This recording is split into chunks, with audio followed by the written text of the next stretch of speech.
Hi, my name is Grace, and so this week is Module 6.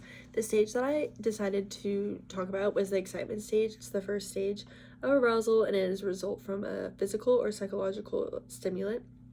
So this is the first stage that leads into other stages, so this is an indication that can lead into more stages. So it's important to know that this is happening to signal to your partner that you want to keep going, or if you want to stop. It's just a good information to know so you can mentally prepare for the next stage, or you can make the indication to decrease and stop. It's also important because it looks different in males and females, so knowing the signs of your partner is important. Then I decided to talk about teenage sex. This is just something that I talked a lot about in high school, in my school, and like I know people that had children in high school at a very young age. So this is something that I just really stood out to me. And there's a statistics that says 19.2% of ninth graders, and then 56.7% 12th graders are having teenage sex. So like that's a pretty big drastic difference, but that makes sense because puberty is already occurring at that time, and then it's kind of like finalizing at the end of your high school career.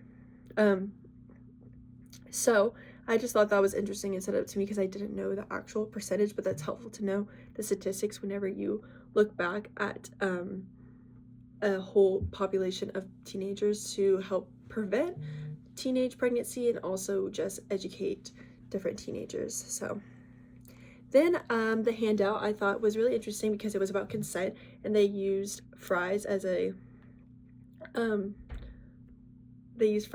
way to kind of like lighten like a hard topic of consent. But so it's freely given, reversible, informed, enthusiastic, and specific. So those are all important things to know about consent and whenever you are given consent or giving consent. So in general, that is just something important topic to know. I also think that a lot of times in like schools and like in just having like conversations with parents and like trusted adults, consent is sometimes overlooked, and they talk more about like how to become pregnant and like what to expect rather than actually giving consent. So I think that was important to kind of share to the world that these are important topics and that you should look for these when you are giving and receiving consent. Okay, so and the last thing we talked about was dysfunctions. I actually didn't know what this is. So sexual dysfunction is any impairment of physical response in sexual activity.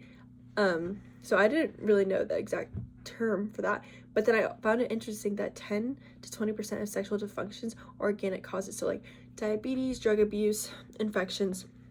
So there is no like psychological, it's actually like a physical reason why these happen. So that's important whenever, if this does occur to you, to know that some of it isn't your like fault, like it isn't psychological, or it's just because of like a pre-existing condition. So yeah.